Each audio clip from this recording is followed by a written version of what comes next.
याने सांगितलं का पालकमंत्र्याला किंवा या गटामध्ये भारतीय जनता पार्टीची ताकद किती आहे, काय आहे? उल्हास स्वतः जिल्हा अध्यक्ष जर स्वतःच्या फॉर्मला एडी फॉर्म स्वतः जर जोडत असतील तर मार्गदर्शक बाळासाहेब भेंडमल यांना या सगळ्या गोष्टीची पूर्ण कल्पना दिलेली होती मी.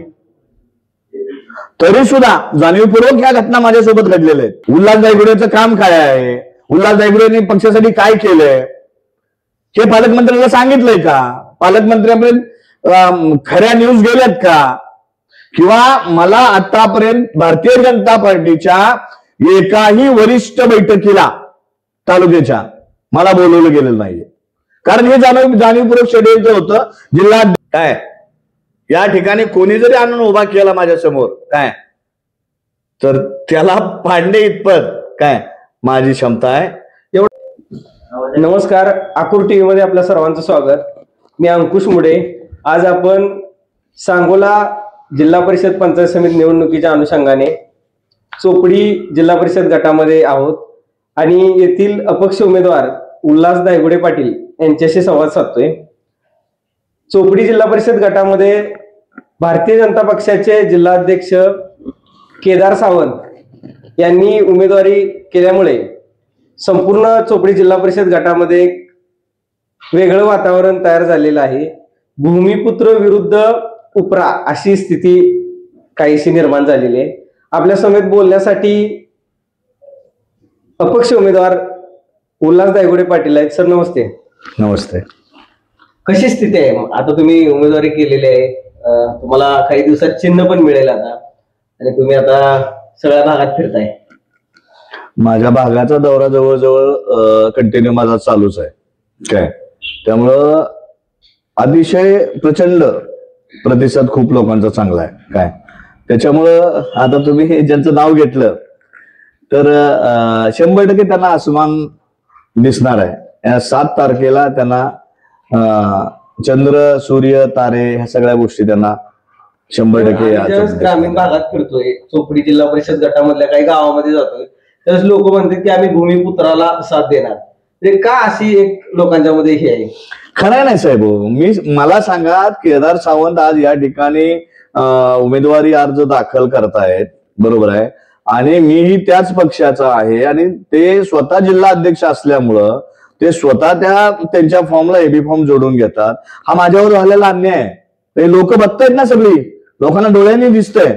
मग त्यांना उभा राहायचं असेल तर त्यांनी त्यांच्या प्रभावामध्ये, त्यांच्या गावामध्ये, त्यांच्या वार्डामध्ये उभा राहायला पाहिजे होतं काय. माझी त्यांची काही वैयक्तिक दुश्मनी नाहीये, माझे ते मित्रच राहिलेले आहेत.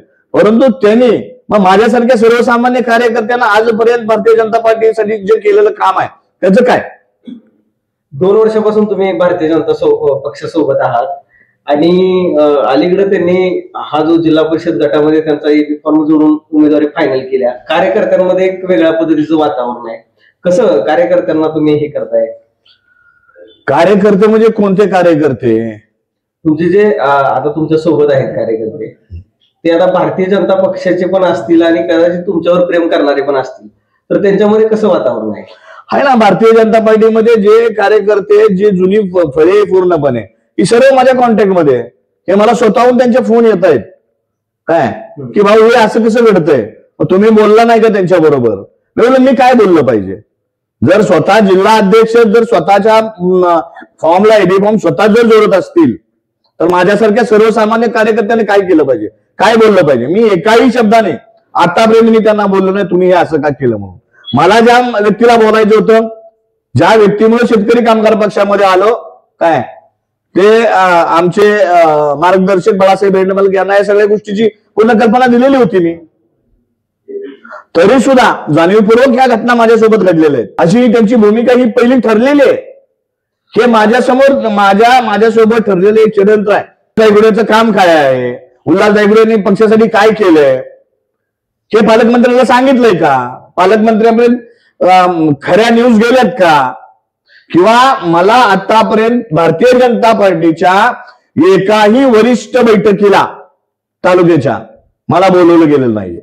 कारण हे जाणीवपूर्वक शेड्यूल होतं. जिल्हा अध्यक्षांना इथं यायचं आहे काय, जिल्हा अध्यक्षांना इथं आणायचं होतं, त्यांना इथं उभा करायचं होतं, त्यांना इथं निवडून द्यायचं आहे. अशी त्यांची भूमिका ही पहिली ठरलेली आहे. हे माझ्यासमोर माझ्यासोबत ठरलेलं एक षडयंत्र आहे. पण तुम्हाला जाणीवपूर्वक डावलले असं मला वाटतंय का? 100% ठरवून गेलंय. हा प्लॅन आहे. हा प्लॅन आहे. तुम्ही मागल्या काही वर्षापासून येतं लोकांचे जनसेवेत सक्रिय आहात. हे जे जिल्हाध्यक्ष आहेत त्यांचा कसा संपर्क आहे या भागाशी? मला एवढंच म्हणायचंय, या जिल्हा परिषद गटामध्ये अध्यक्ष साहेबांना फक्त गावात आल्यानंतर, या नाजऱ्यात आल्यानंतर, बाबा या ठिकाणी मर्यादेचं मंदिर कुठं आहे, खंडोबाचं मंदिर कुठं आहे, दत्ताचं मंदिर कुठं आहे, इथं येतळाचं मंदिर कुठं आहे, या गोष्टीची माहिती एखाद्या सर्वसामान्य कार्यकर्त्यानं, एखाद्या मतदाराने त्यांना विचारावी आणि त्यांनी त्या मंदिरापर्यंत त्या कार्यकर्त्याला घेऊन जावं. हे मला सगळं बाबा माहिती आहे. मला इथली सगळी वाड्या वस्त्या ह्या सगळ्या मला माहिती आहेत. आता कुठल्या ह्याच्यावरती आपलं इलेक्शन हे होईल, आता रणनीत्या काय आहेत, म्हणजे प्रत्येकाच्या पार्टीच्या रणनीत्या काय आहेत? पहिली विचारधारेवर निवडणूक लढली जाईल. आता इथे शेकाप आणि भाजप एक झाल्यामुळे विचारधारा पण पूर्ण मलिन झाल्या. आता कशावरती इलेक्शन होईल? हे 100% विचारधारेवरती या गटामध्ये इलेक्शन होणार आहे. कारण मी स्थानिक या गटामधला कार्यकर्ता आहे आणि मी आजपर्यंत केलेलं जे काम आहे, सामाजिक काम कार्यातूनच मी राजकारणापर्यंत पोहोचलेलो. मी तळागाळातला कार्यकर्ता आहे. त्यामुळं मला इथल्या बारक्या छोट्या 5 वर्षाच्या 3 वर्षाच्या मुलापासून ते वयोवृद्ध 80-90 वर्षाच्या म्हणजे वयोवृद्धापर्यंत माझी ओळख आहे. मला चांगले ओळखतात. आता तुम्ही जिल्हा परिषदेत जर निवडून गेला, सुदैवानं चांगल्या पद्धतीच्या चांगल्या फरकानं जर लोकांनी तुम्हाला स्वीकारलं किंवा एक भूमिपुत्र म्हणून लोकांनी तुम्हाला संधी दिली, तर काय तुमचा अजेंडा राहील? जिल्हा परिषद गेल्यानंतर पहिली काय कामं कराल? 100%च या संधीचं माझ्या हातून सोनं होईल. कारण मला कोणतं तरी पद पाहिजे या हेतून मी हे इलेक्शन लढवतच नाहीये. काय कारण एखादा मला तुम्ही सांगा, अपक्ष म्हणून मी या ठिकाणी भारतीय जनता पार्टीच्या जिल्हा अध्यक्षाच्या समोर मी उभा आहे. बरोबर आहे. माझी उमेदवारी काय आहे? अपक्ष म्हणून. बरोबर आहे. मला जर विश्वास नसता, माझा जर लोकांवरती विश्वास नसता, जनतेवरती मतदारावरती विश्वास नसता, तर मी उभाच राहिलो नसतो. माझी उमेदवारी पूर्णपणे जनतेच्या स्वाधीन आहे आणि आजपर्यंत लोकांचं जे म्हणणं आहे, कोणत्याही परिस्थितीमध्ये तुम्ही उमेदवारी अर्ज माघारी घ्यायचा नाही. जर उमेदवारी अर्ज मी माघारी घेतला काय, तर एक तर लोकांची मी फसवणूक करतोय, लोकांच्या स्वाभिमानाला मी कुठेतरी ठेस पोहोचवतोय आणि मी स्वतःचाही विश्वासघात करतोय. आता तुमचं लढाईचं फायनल झालेलं आहे? 100% लढाईचं फायनल म्हणजे माझी पूर्ण तयारी झालेली आहे. आता तुमच्या समोर एवढं मोठं आव्हान आहे, कसं हे आव्हान पेलाल तुम्ही? माझ्या समोर कोणतंच आव्हान नाही. माझ्या समोर कोणतंच आव्हान नाही. जिल्हाध्यक्ष, आता भाजप पार्टी पूर्ण राज्यात देशात आहे आणि काय या ठिकाणी कोणी जरी आणून उभा केला माझ्या समोर काय, तर त्याला पाडणे इतपत काय माझी क्षमता आहे. एवढा कॉन्फिडन्स कुठून येतो? जनता, लोक आहेत माझी. जनतेमुळे केलेली पोच पावती आहे, कामाची पोच पावती आहे. शेकापनं पण उमेदवार दिलाय आणि शिवसेना भाजपची युती आहे. आता तुमचा निभाव इथं लागणं मुश्किल आहे, कारण अपक्ष पण उमेदवार काय असतील. शिवसेना भाजपांची युती आहे. बरोबर आहे. आणि शेकाप आणि दीपकाबांची युती आहे. बरोबर आहे. मतदारसंघाचे काय प्रश्न आहेत जे जिल्हाध्यक्षांना माहित असतील? किंवा जिल्हाध्यक्षाला माहित आहेत का नाहीत मला नाही माहिती बरं का, पण मला तर माहिती आहे. कारण मी इथला स्थानिक असल्यामुळे लोकांचे जे प्रश्न आहेत, ऑलरेडी या ठिकाणी मी जवळजवळ 5 वर्षापासून या प्रामुख्यानं नाजरे गावामध्ये सरगरवाडी असो, बनसोडेमाळा असो, या ठिकाणी पाण्याचा गंभीर प्रश्न होता. परंतु जल जीवन मशीनच्या माध्यमातून केंद्र सरकारची जी योजना होती ती योजना माझ्याकडे होती. त्या योजनेचं मी स्वतः काम केलेलं आहे. त्या ठिकाणी प्रामुख्यानं जाऊन तुम्ही माहिती घ्या. किंवा सरगरवाडी या ठिकाणी जो रस्त्याचा जो विषय होता, 50-55 वर्षापूर्वीचा जो जुना रस्ता होता, ते पाऊस पडल्यानंतर किंवा असं नॉर्मल याच्यामध्ये सुद्धा त्या रस्त्याची एवढी दुरावस्था होती, ती मी माझ्या माध्यमातून पूर्ण केलेली आहे. त्याच्यानंतर तिथला जो रस्ता आहे तो आता नवीन ह्याच्यामध्ये तो रस्ता आपण झापाजीवाडीपर्यंत पूर्ण करायचं त्याचं टेंडर निघालेलं आहे. त्याच्यानंतर बनसोडे माळा ते चोपडी रस्ता याचंही टेंडर निघालेलं आहे. तिथं बनसोडे माळ्यामध्येच तुमचं याची वस्ती आहे, तुमचे सोनार वस्ती आहे, तिथलंही आपण त्या रस्त्याचं काम मार्गी लावलेलं आहे. आमच्या बलवडीमध्येही दलित वस्तीची कामं आपण टाकलेली आहेत. नाझऱ्यामध्ये दलित वस्तीला निधी आपण दिलेला आहे. नाझऱ्यामध्ये संजीव स्वामी महाराजांचं इथं जागृत देवस्थान आहे, त्या देवस्थानासाठी 30 लाख रुपयाचा निधी आपण या ठिकाणी पालकमंत्री साहेबांच्या माध्यमातून आपण मंजूर केलेला आहे. त्याबरोबर जवळजवळ या ठिकाणी उदनवाडी असो, उदनवाडीमध्ये तर कमीत कमी मला वाटतंय 10 ते 12 रस्त्याची ऑलरेडी कामं आता सध्या चालू आहेत, ते पूर्ण पण झालेले आहेत. कारंडेवाडी असो, कारंडेवाडी ही सगळी मी भारतीय जनता पार्टीमध्ये काम करत असताना या सर्व कामांना मंजुरी येऊन ही सगळी कामं ऑलरेडी आता चालू आहेत. काही प्रगतीपथावर आहेत, काही मार्गस्थ झालेले आहेत.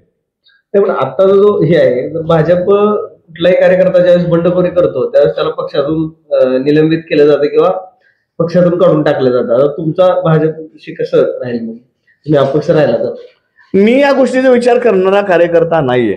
तर तुमच्यावर अन्याय झालाय असं तुम्हाला वाटतंय? अन्याय झालाय ह्या गोष्टी मी वरिष्ठापर्यंत घेऊन जाणार आहे.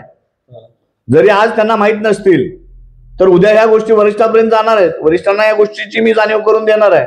आणि जर माझी चुकी असेल, मी जर पक्षाबरोबर काहीतरी चुकीचं काम केलं असेल, पक्षाला कुठं बदनाम व्हायचं काम केलं असेल, माझी वागणूक तशी पक्षासोबत कुठं राहिली असेल काय, तर 100% पक्षानं माझ्यावरती कारवाई करावी. त्या कारवाईस मी सामोरं जायला मी तयार आहे.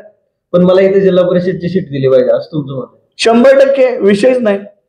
पण तुम्ही आता पक्षामध्ये आलाय, भाजपचं एक सूत्र राहिलेलं आहे की नवीन कार्यकर्त्यांना संधी द्यायची नाही, जे पक्षातले जुने कार्यकर्ते आहेत त्यांना संधी द्यायची.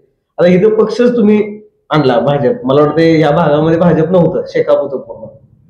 तुम्ही इथं भाजप आणला आणि त्यानंतर जिल्हाध्यक्षांना इथं तिकीट दिली, लोकांच्या मध्ये एक संतापाची लाट निर्माण झाल्या. तुम्ही आता हे कसं सगळे आव्हानं पेलं? नाही, प्रश्न तुम्ही चांगला विचारलाय.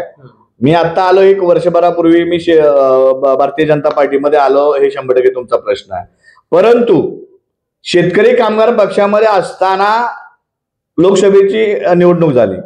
त्या लोकसभेसाठी ज्या बैठका झाल्या त्या बैठकामध्ये प्रामुख्यानं या तालुक्याचे बाळासाहेब एरंडे असतील, पालकमंत्र्यांच्या माध्यमातून किंवा रणजितदादा निंबाळकर किंवा त्या बैठकीला मेन प्रामुख्यानं आमचे नेते माननीय गोपीचंद पडळकर साहेब हे स्वतः होते. माझ्या घरामध्ये या गोष्टीची सगळी बैठक झाली.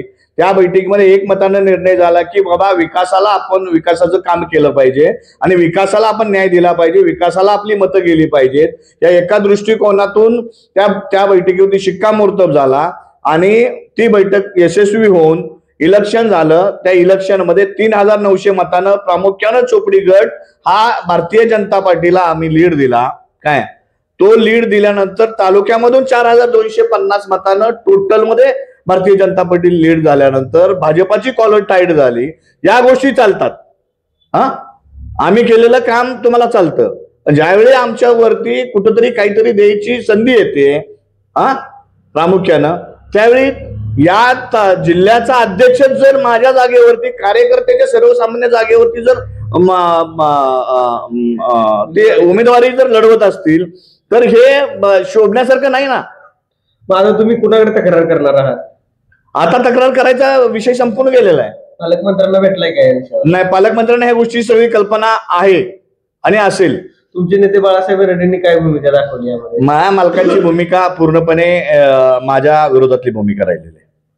माझा तुम्ही जनतेला, शेवटचा प्रश्न, जनतेला काय आव्हान कराल? जनतेला माझं एवढंच आव्हान आहे की बाबा मी या चोपडी गटातला मी भूमिपुत्र आहे आणि तुमच्या आजपर्यंतच्या माझ्या कार्यकाळामध्ये माझ्या गटामधील प्रत्येक व्यक्तीला माझ्यानं जेवढं होतंय तेवढं तुमच्या प्रत्येक कॉलला मी प्रॉब्लेम सॉल्व्ह हे उत्तर दिलेलं आहे.